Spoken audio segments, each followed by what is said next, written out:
Salut à tous les amis, ce matin, une vidéo sur le photovoltaïque avec un sujet qui va intéresser plutôt les débutants, mais un sujet qui est très important. Donc je me lance sur ce sujet puisque j'ai reçu un courrier, une demande perso en me disant ouais ça serait bien que tu fasses une vidéo sur ce sujet. Et effectivement, c'est très pertinent puisque c'est vraiment la base de l'installation photovoltaïque avec un système hybride. Il me semble important, suite à cette remarque, de venir vers vous et de vous produire quelque chose qui va vous permettre de comprendre et de visionner très rapidement et comprendre comment vous allez insérer votre onduleur au sein même de votre installation électrique sans faire de conneries. Voilà, j'ai bossé un peu pour vous ce matin, j'ai préparé ça quand même pas loin d'une heure, pour vous produire quelque chose à l'écran qui soit acceptable et que vous puissiez comprendre facilement.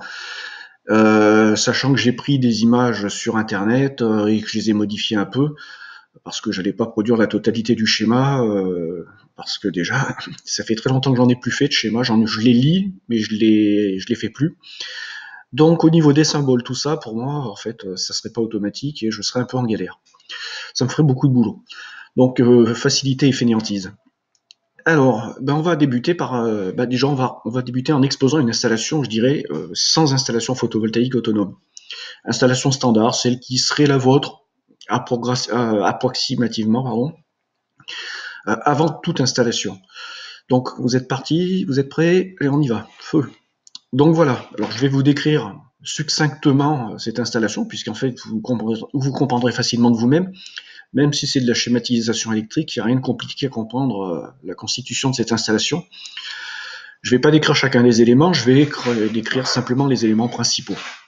Donc vous avez là le disjoncteur de protection qui est livré par le fournisseur, donc on va dire Enedis maintenant, tout en haut.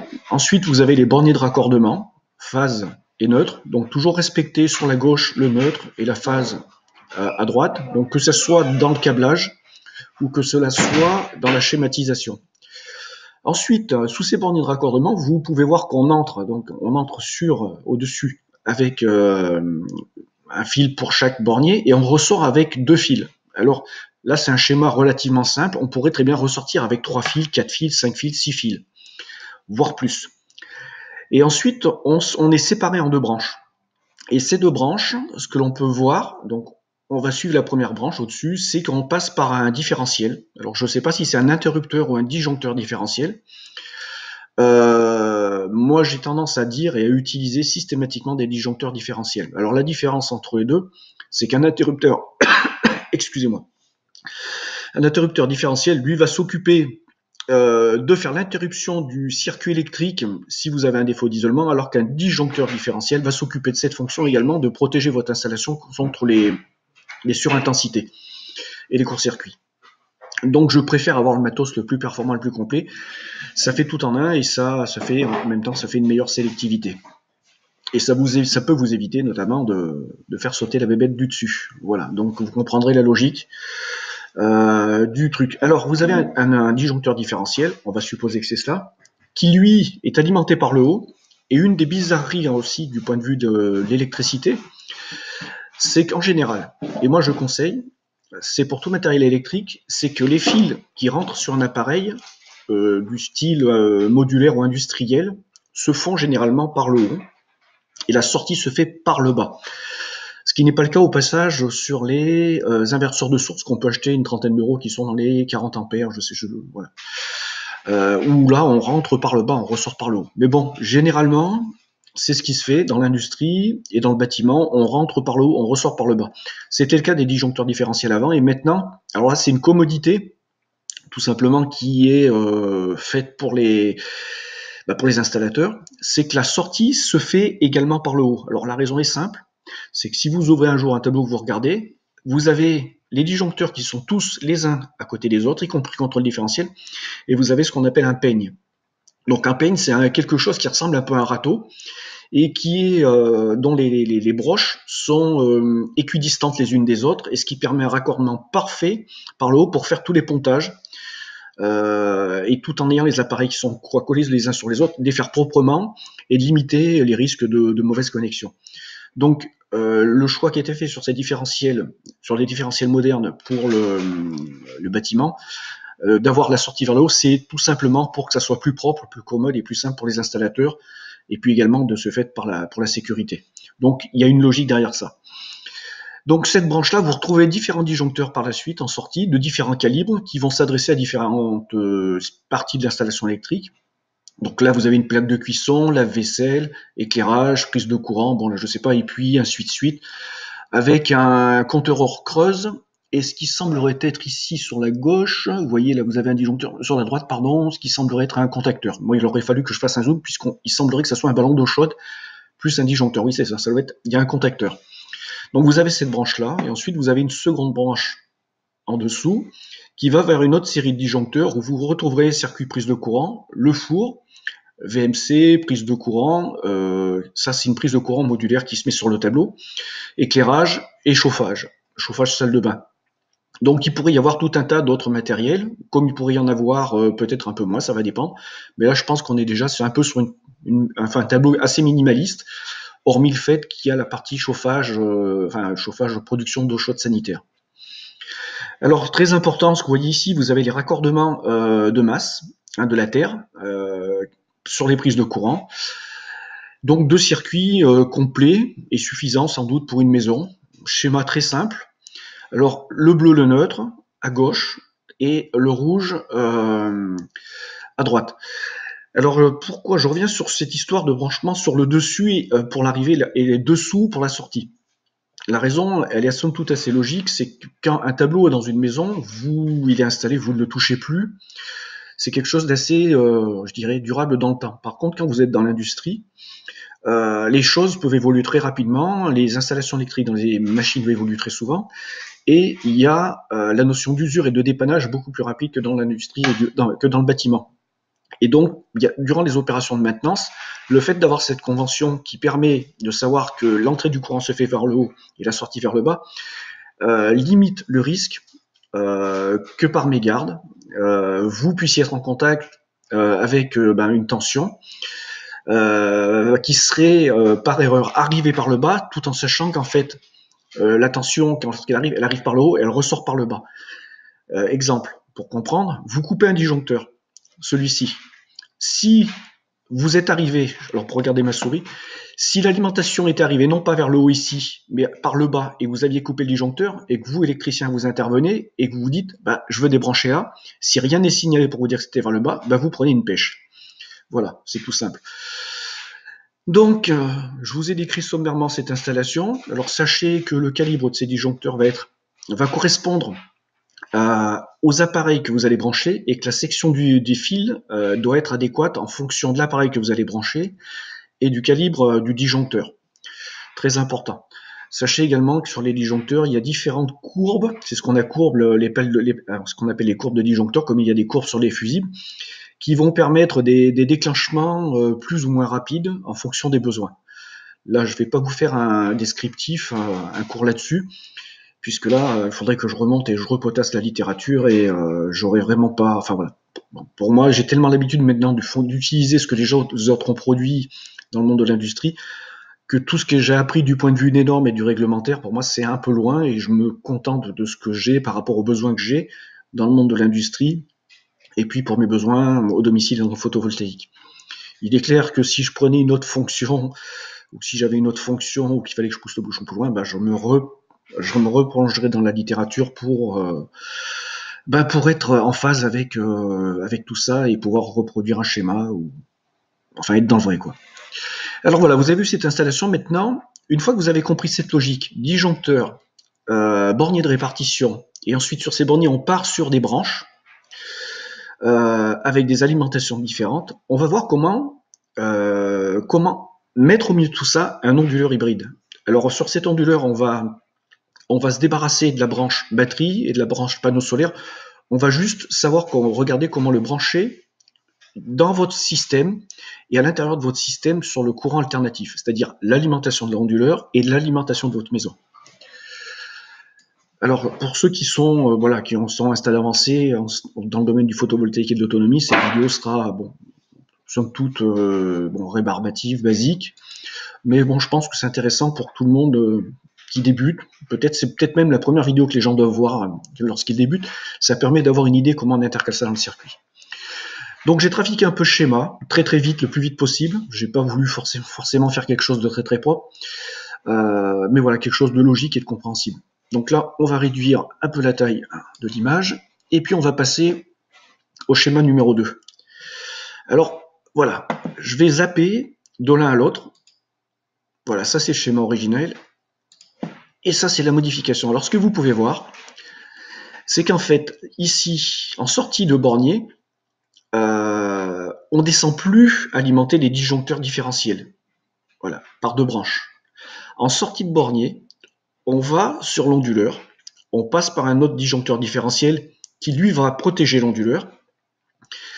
Et donc ça va être l'entrée de 220 volts. Donc sur les onduleurs hybrides, ça sera repéré sur la documentation, c'est repéré. Enfin, vous ne pouvez pas vous tromper. Si vous suivez les indications, vous ne pouvez pas vous tromper. Donc disjoncteur différentiel, entrée 220 volts. Sur ces onduleurs, en général, c'est très proche. L'entrée et la sortie sont au même endroit, c'est juste à une profondeur différente. Donc une fois que vous alimentez cet onduleur, vous avez la sortie de l'onduleur 220 volts, celle qui va alimenter votre maison.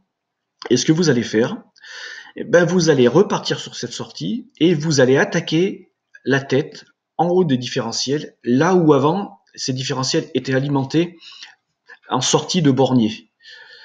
Donc en fait, on voit parfaitement avec ce schéma que l'onduleur s'intercale entre votre disjoncteur EDF et votre tableau de répartition. C'est entre les deux. On coupe le circuit et on interpose cet élément, bien sûr, en mettant un disjoncteur différentiel qui va vous protéger contre les défauts d'isolement, mais également qui va faire une protection contre les disjonctions et les anomalies électriques type surintensité. Et puis qui va vous permettre également, si vous devez intervenir sur votre maison et que vous avez d'autres circuits, parce que là, j'ai fait un schéma qui permettait d'alimenter la totalité de votre maison avec un onduleur, en passant au travers de l'onduleur hybride. Mais on aurait très bien pu faire un schéma où seulement une partie de la maison était alimentée par l'onduleur hybride. Et là, en fait, je ne vais pas vous produire quelque chose de différent, on va partir de ce schéma-là. Mais quand même, pour que vous fassiez un peu la photo du système, voilà, on revient au schéma initial. Bornier de répartition, et en sortie, on attaque un différentiel et on attaque l'autre. Et chaque différentiel repart sur une branche de votre circuit. On arrive sur l'autre image, on sort du différentiel EDF, on passe par le bornier, on attaque un différentiel qui lui va protéger et alimenter l'onduleur hybride. Et en sortie d'onduleur hybride, on va repartir et attaquer l'alimentation des deux différentiels qui vont eux alimenter chacune des deux branches. Voilà. Donc, supposons que vous ne vous désiriez qu'alimenter une des deux branches. C'est relativement simple. Supposons que vous vouliez laisser cette branche-là, celle du dessus, sur le circuit, sur l'alimentation EDF. La raison, simple en fait, vous n'avez pas suffisamment de panneaux solaires, vous n'avez pas suffisamment de batterie, ou vous voulez sécuriser juste une partie de votre installation.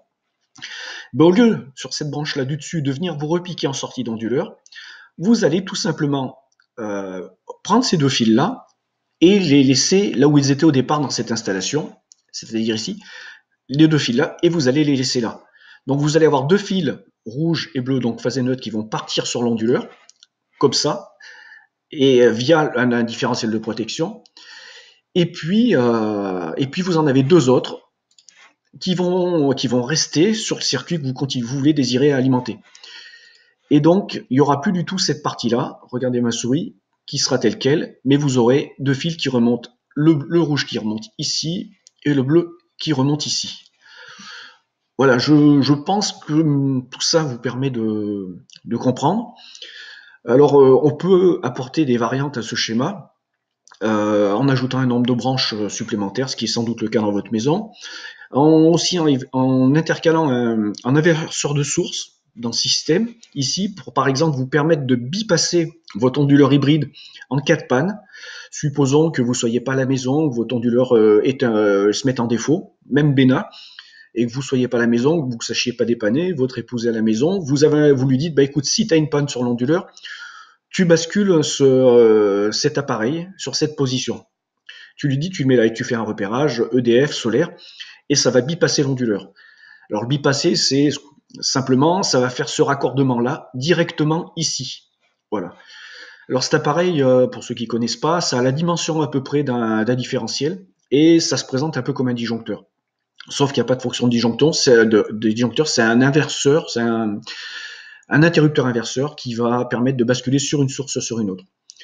On peut aussi améliorer cette installation en sortie de disjoncteur différentiel ici qui va attaquer l'onduleur. On peut mettre un contacteur de ce type-là, que vous allez piloter par un interrupteur crépusculaire ou une horloge, par exemple, qui va vous permettre de couper, lorsque vous le désirez, en fonction de l'ensoleillement, l'alimentation de l'onduleur pour en fait pouvoir fonctionner en 100% autonome, solaire plus batterie, lorsque vous le désirez, en programmant clairement vos seuils de luminosité ou les tranches horaires dans lesquelles vous voulez vraiment être autonome ou pas, ou durant les phases où vous voulez recharger vos batteries.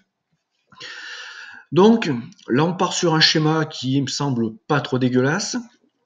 Sur celui en version initiale, il y a la version customisée trafiquée.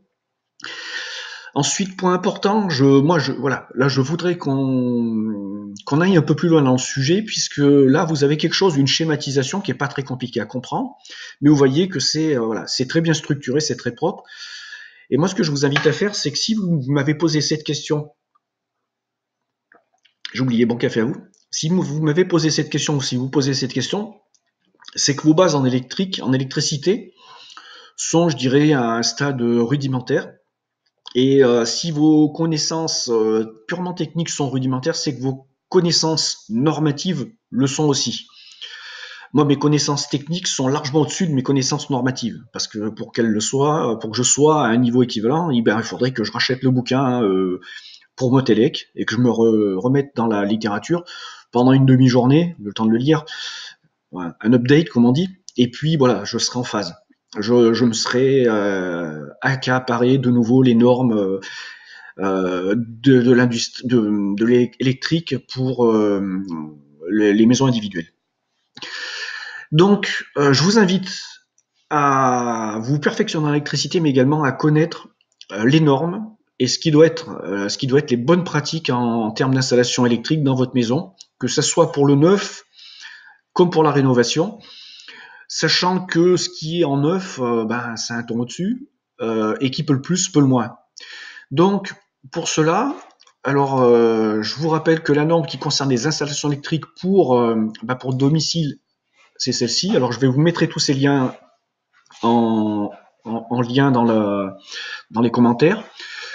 Et si vous désirez, et ce que je vous conseille, en savoir un peu plus, voilà, vous pouvez vous procurer cet ouvrage, donc association Promotelec, dans lequel vous allez trouver toutes les informations concernant votre installation, toutes les normes, et aussi ce que j'appellerais aussi quelques contraintes. Alors sachant qu'il y a un vaste business dans le monde du matériel électrique, et que beaucoup de choses nouvelles chaque année, tu as un peu l'impression que c'est fait pour vendre de plus en plus de matos, mais bon quand même à l'intérieur il y a beaucoup de bon sens et beaucoup de logique. Voilà, donc ça, c'est le bouquin, ça doit être votre Bible. Dès que vous voulez mettre les mains dans votre installation et que vous voulez limiter les conneries et faire les choses dans les règles de l'art. Ça vous expliquera pas comment faire les branchements, voilà, techniquement parlant, mais ça vous dira vraiment comment faire et ce que vous devez absolument pas faire. Donc je vous conseille de récupérer cela ou de trouver sur internet via un autre support l'équivalent, mais c'est vraiment un incontournable. Voilà, donc j'espère que cette vidéo vous aura apporté un plus. Pour moi, ce matin, ça va être tout. Et puis, je vous souhaite une bonne journée. À plus.